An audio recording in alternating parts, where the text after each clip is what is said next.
And immediately will be Variety Bucket starting things off with this ban phase. Any ideas for what they might look to ban away here? Probably going to target the captain, you imagine? I think, of course, a classic captain target. I really do think, and I'll put my bets on it, I think there's going to be a Mel ban. I really do think there's going to be a Mel ban. I think taking away Incept's Mel is going to be linchpin as we get immediately Praedyth. Yeah. Praedyth targeted bans. His most played this year. I believe he has like a 58% win rate on the champion over like 200 games. Something like that. Crazy amount as a Mumu to come on out against that fighter pick. Interesting. They don't want the lockdown. They want to sort of, I'm getting the vibe as we see another ADC ban. I'm getting the vibe that maybe we're wanting to shut down any attempts at stopping Praedyth. I imagine Fatpizza's team play, their game plan is stopping at all puts down right now, keeping Praedyth alive, keeping him going and allowing him to get resets and allowing him to get kills, as that must be SK Knight's Mordekaiser. I have versed SK Knight's Mordekaiser and it is a beast. It is an absolute beast. 3 AD carry bans here for the side of Variety Bucket. And honestly, I mean, AD carries that Praedyth is known for overall, so no surprise seeing them banned away. Incept, not going to have that Cassiopeia at their disposal coming into this, but what will the first pick be here for SK Knight? And you got to imagine Fatpizza probably wanting to pick this AD carry in the first round. Never mind, I was going to say maybe they pick the Kai'Sa, but SK Knight and Quan, they have other ideas indeed. Locking it in, taking it away from Praedyth. It's going to be the play.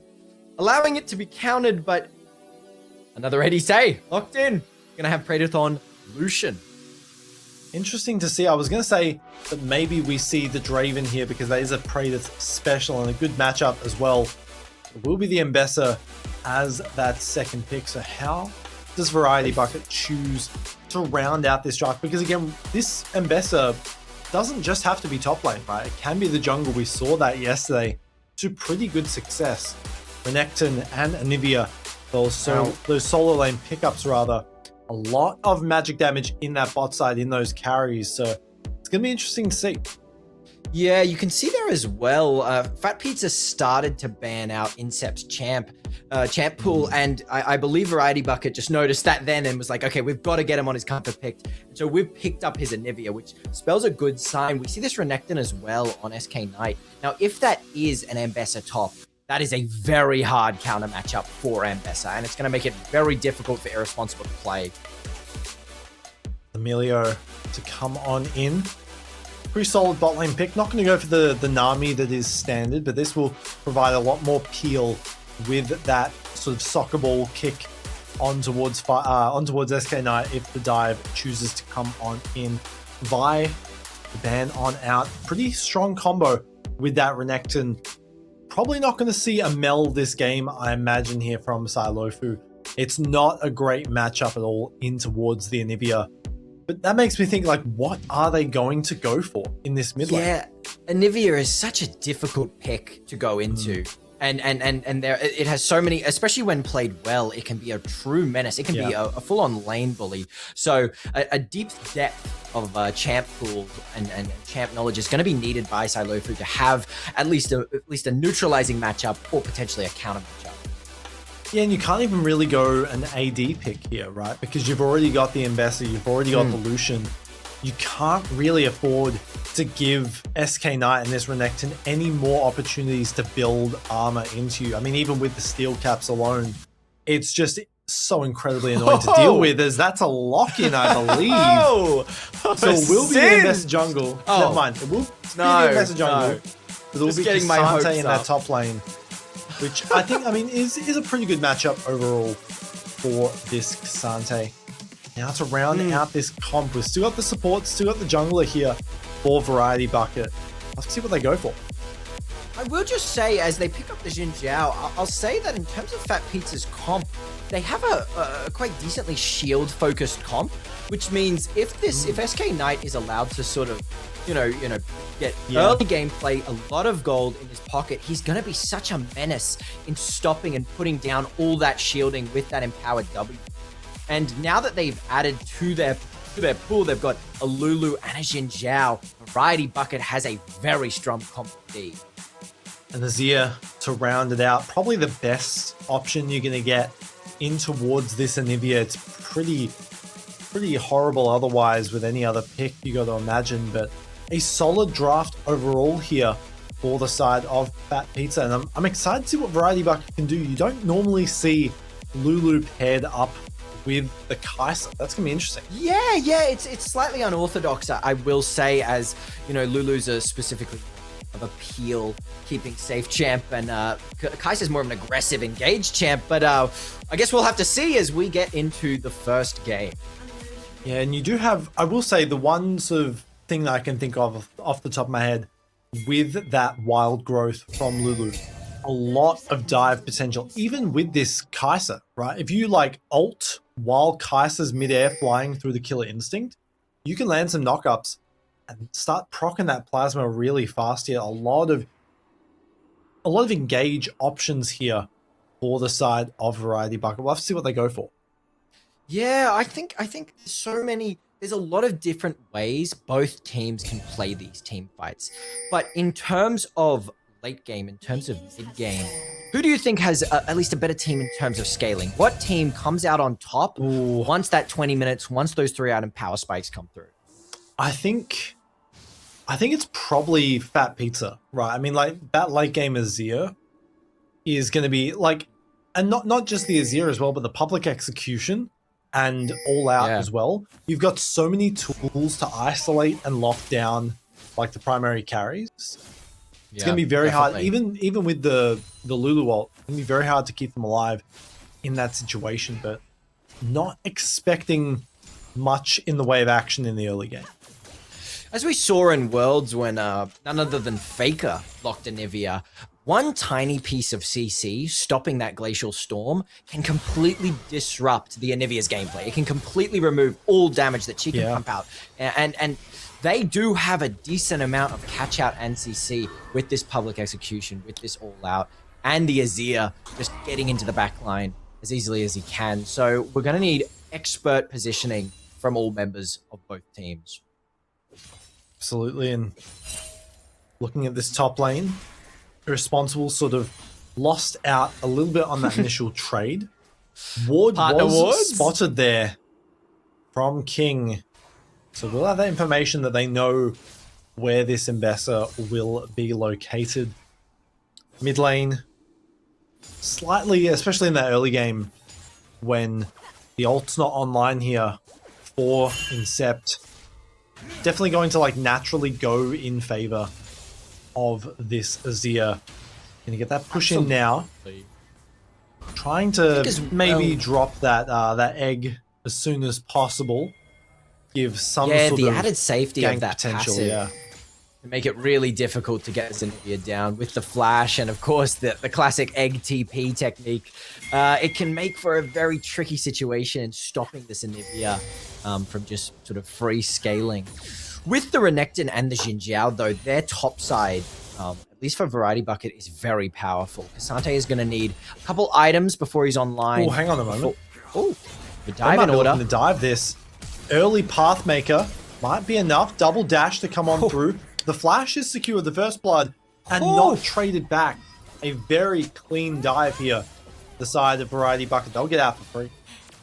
That is a very early, but yeah, as you said, very clean dive. Beautiful tower aggro juggling by SK Knight and Fido there. Obviously planned and practiced, but that was there was very little Irresponsible could do into such a surgical precision. And good presence of mind on that Pathmaker to stop, to not use anything that would allow you to get caught up in that CC, because we've seen K'Sante's get dived early so many times, and that is such a pivotal moment. Hang on a moment, says Praedith. Goes a bit aggressive there, forced to flash. Bit of a bait from Quan to try and get Fido in position for another kill, but no dice this time around. Yeah, both heals used by the supports, but in the end, Quan comes out on top a little bit there with his flash still up, although his back has been stopped as his His We got tempo Messi in the bot absolutely lane. ruined.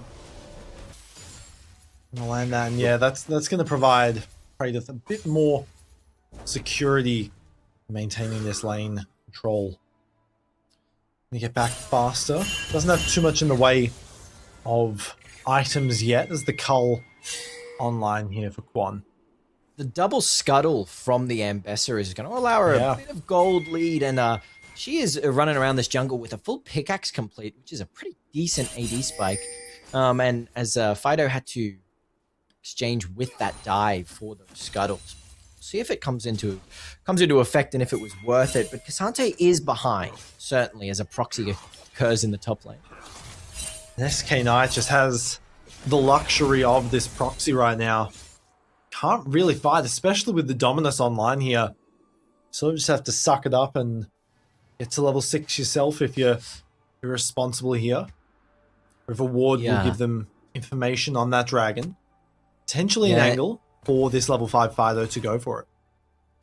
It's just, it makes it really rough for top lane when a dive like that happens so early, because we can already see Irresponsible is now just going to be a level behind pretty much the whole game, unless his own jungle, unless this Ambessa can come up and sort of fix things and soothe things out a little bit. But it doesn't look like he's going to, as they might look for an early dragon.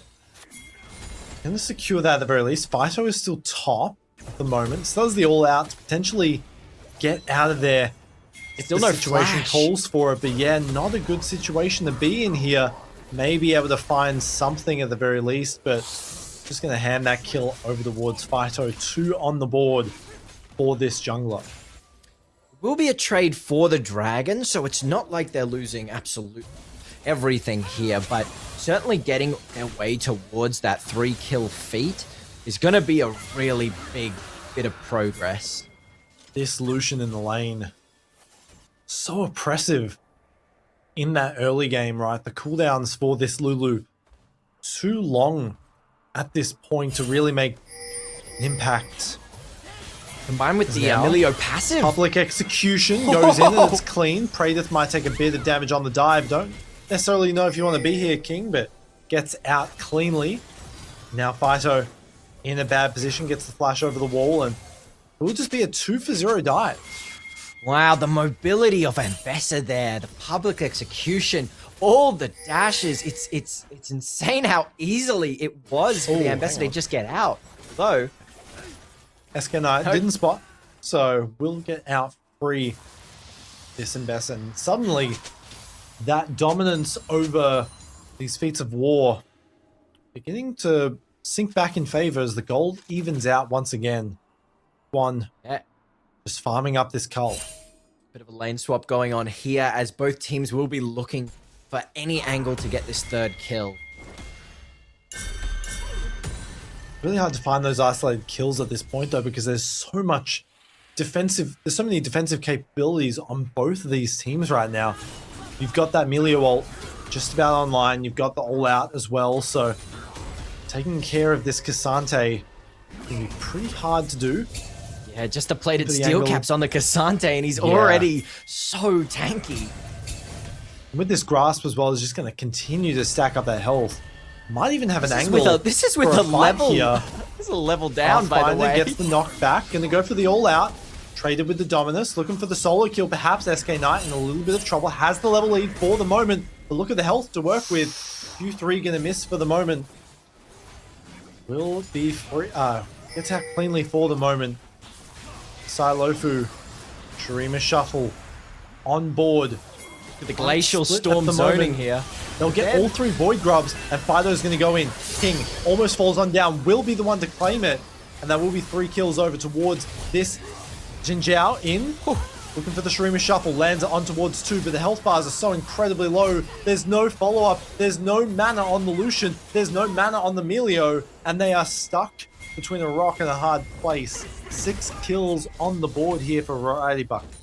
Stuck between a bird and a hard place, I would say. The zoning from Incept there, the Glacial Storm, and just making it impossible for the rest of Team Fatpizza to help the what's it called, Silofu, stuck in the pit there. And you can see him on this comfort pick is so brave and just so natural. Everything comes so natural. He knows exactly his limits and his damage, and is able to just control these team fights perfectly. Now, where do they go from here? They've got this 2k gold lead. And look at this. Look at this Jin Zhao. 4-0 has the Sunlit Sky complete. A full 1k lead over King. And with this position, no objectives up just yet to really make use of that. Minute 30 on the Hextech Dragon, so that might be the next opportunity for this team to fight. And it's something they have to fight over. They want a clean control of these feats of war rather. 3 Void Grubs available here for Fatpizza, so if they can get Azir in a solo lane here, maybe free hitting on the tower, they can get a chance towards that. Certainly, and a matter of vision as Fido sits directly onto a wooded bush. How long will he stay, and how long, it's of course the eternal gambit, how long will Praedyth bait Fido to just waste as much time as possible, pretending that they don't know it's on vision there. Must know at this point, because he's going to back off. Silofu.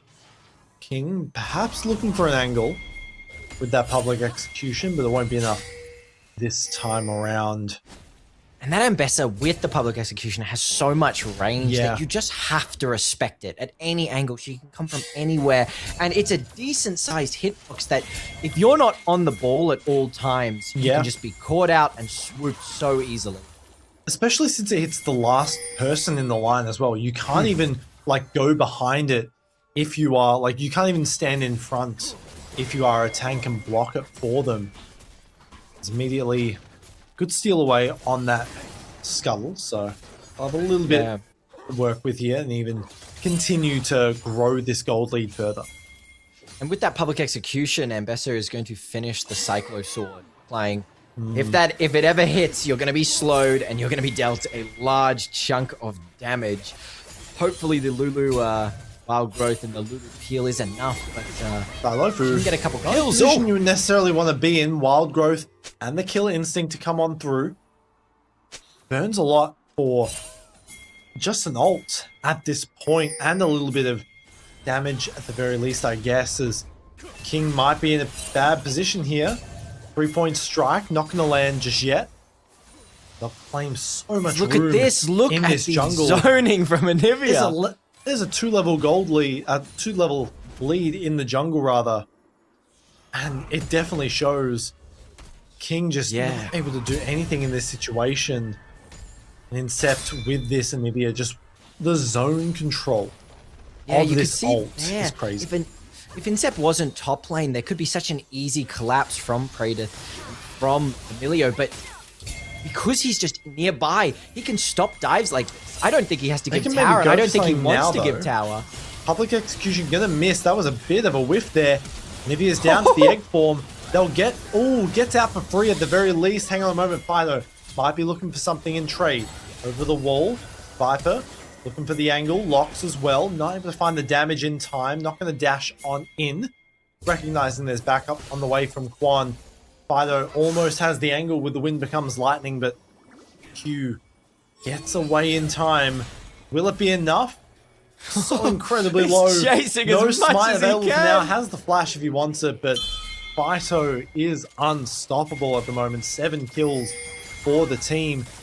They get rid of the Anivia for the moment, but the extended fight not necessarily going in their favor.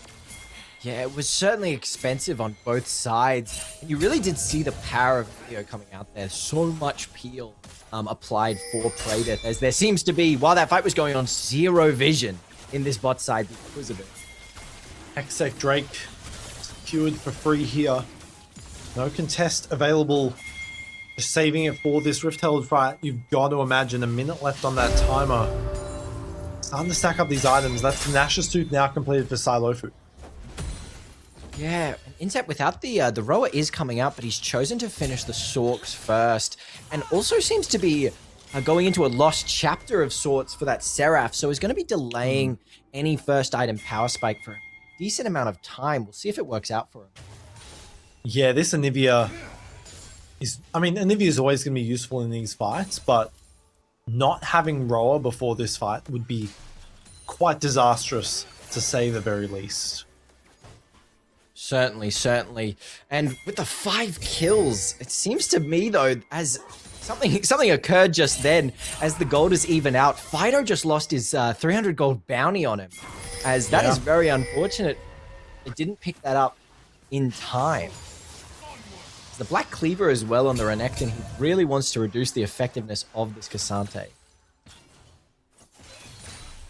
A lot of armor being stacked by Cassante. That's Bramble Vest, Chain Vest, Steel Caps, plus the Doran Shield as well. Even with the Black Cleaver, it's going to be very, very hard to take down this Cassante, especially when he goes all out. Even in that extended trade, you saw not able to find anything here. Silofu continuing push out this tower. Public execution on the way. That's a very low health bar on this Nivea, all things considered. No passive available. Spots the angle though. Public execution gonna hit, and that might just be instantly the kill. The electrocute to come on through. And they'll get the tower as well. Without flash, without egg.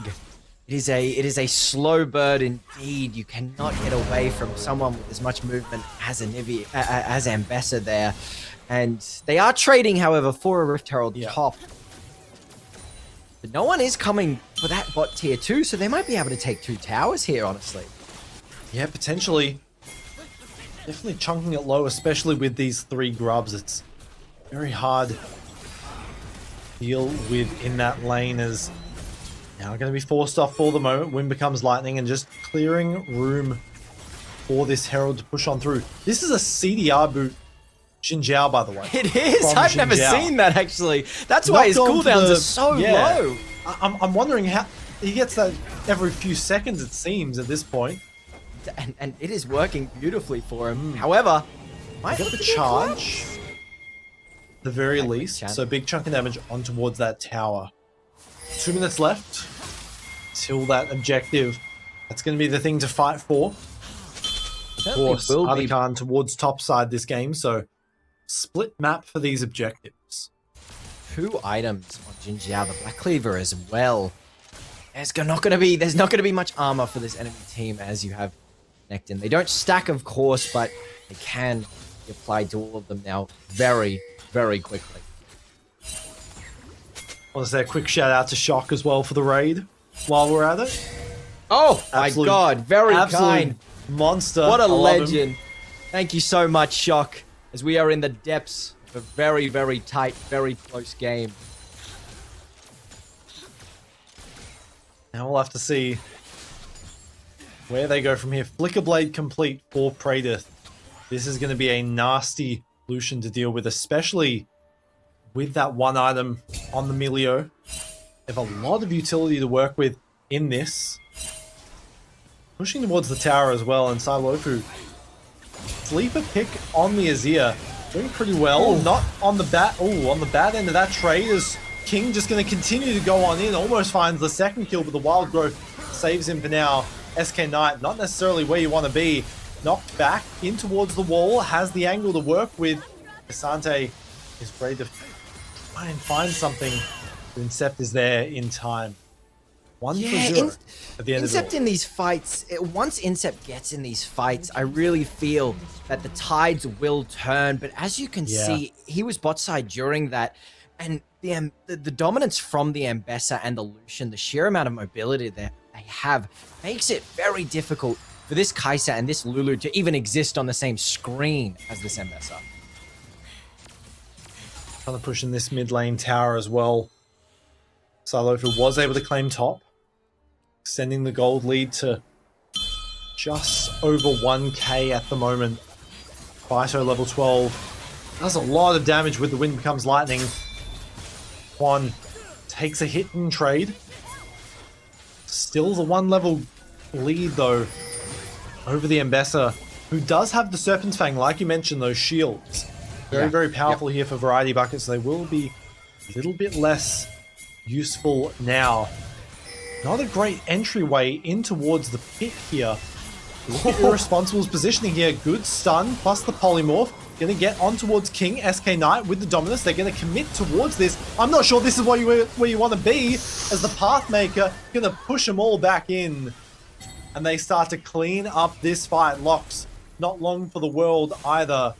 And they're going to claim this objective and the Feats of War for free. Wow, I mean, by all accounts, that should have been perfect for Variety Bucket. They had that beautiful little catch out with the Anivia wall, with the zoning, but due to the early game pressure on this Anivia, due to that dive, Incept only finds himself with a Roa, and so has no actual damage yet compared to Silofu's 2-item power spike. And so the zoning efforts and the zoning power that they have currently is just not enough, especially trying to get through the Cassante's massive health bar. And suddenly the lead of this Xin Zhao is becoming less and less relevant, as we see might be collapsed upon now as well. The Shurima shuffle back towards the wall, looking for the angle, and that's easy to clean up. And that's what happens when there's no Merc Treads on the Xin Zhao. You just fall instantly. And now they've got a free opening in towards this Artican. Trying to find something, SK Knight just clearing away a few of those petals to give them a little bit less to work with here. But there's no room to go in towards this objective. The smite's there for free and they'll claim it. Yeah, Incept bot at the same time, and with Quan and Locks sort of slowly moving up, they just have to give this objective again, just like the dragon. And yeah, you mentioned without any mercs or anything, this Xin Zhao is quite decently susceptible to CC and is just squishy. Just very, very squishy. And with this Shadow Flame complete on Silofa, you really saw that damage coming out and just doing so much. The Azir, the Emperor is well within his rights here. Yeah. And this is sort of the problem with Anivia, right? Is quite strong. But that 2-item power spike, you absolutely need it. And they are expensive items. Right? The Archangels, the Roa, they are not cheap. And you have to buy both, really, if you want to have any chance towards this lane. There's a 3k gold lead in the mid lane as Fido looking for more. Praedyth maybe caught out here. Culling does a lot of damage. Might find the angle. Good for it. And now Fido running for the hills, but it's going to fall down instead. Praedyth for the double kill. And now they're going to keep on going towards this. Public Execution barely lands the angle. And SK Knight in a bit of a bad spot. That's going to be another kill on over. 4-1. Silofu on an absolute tear on this map. While they may have a decent amount of sort of, shut down CC with the knock-up and the sort of stun, the point-and-click stun from the Renekton, the knock-up from the Xin Zhao and the Anivia, with the sheer amount of dashes that this Navori Quickblades is giving Praedyth here, he can just get so many rotations off and you just cannot get on him. You cannot do the damage you need to do to him. And with the Milio, combined with the Milio peeling, it's just making it impossible for Team Variety Bucket to get him at all. And they're going to dive on in and try something. At the very least, Wild Growth looking for the angle, but it's not going to be enough. The all-out just forces him away. King is on a killing spree, and now Locks forced to run once more. They've got nothing to work with. This might be the shortest game so far of this tournament. 23 minutes, and they're barging on the Nexus gates. Double inhibitor to fall. Incept has to try and make something work. They'll stop the push for the moment. Never mind. Hang on. Big chunk of damage. The Archangel barely saves him, but not going to be enough to end it all off. That's a double kill. That's a third down. And instantly, what looked like a potential base defense crumbles. And Fatpizza will claim this game. That is the game over. Wow, a very efficient, incredibly efficient game. 23 minutes just before Baron spawn as well. They are taking out this game before Baron Nashor has even spawned. That is a crazy feat, to say the least. A valiant effort from Fighto, but it isn't enough at the end of the day. King, Silofu, and of course the coach and the captain Praedyth, the ones to claim victory here in our second game of the day. That was a crazy game. It was only at the end there did I really start to see just the beautifulness of that comp. It was a picture painting. I only noticed how many dashes, how much moves. It was like ballroom dancing. Lucian just going left to right across the screen, and Bessa just following up with those dashes, catching out with those public executions. And it just worked so well. Azir also unable to be shut down. And with the Milio peel, anytime you actually got just a second of CC onto them, cleanse just like that. And we saw that throughout this game. And of course, I mean, like you mentioned that long range, the Lucian, the Ambessa, the dashes and everything. Their range completely counteracted anything that this Anivia could do, right? It just made it so hard to play against. And it just, yeah, there was nothing that Incept could do at all, despite the early leads that Fido was able to accrue. And at the end of the day, Fatpizza, a good showing and probably the most dominant game we've had so far. Yeah, absolutely. And I've got a bit of a theory on that Anivia gameplay, but for now we'll take a short break before we get into the third game.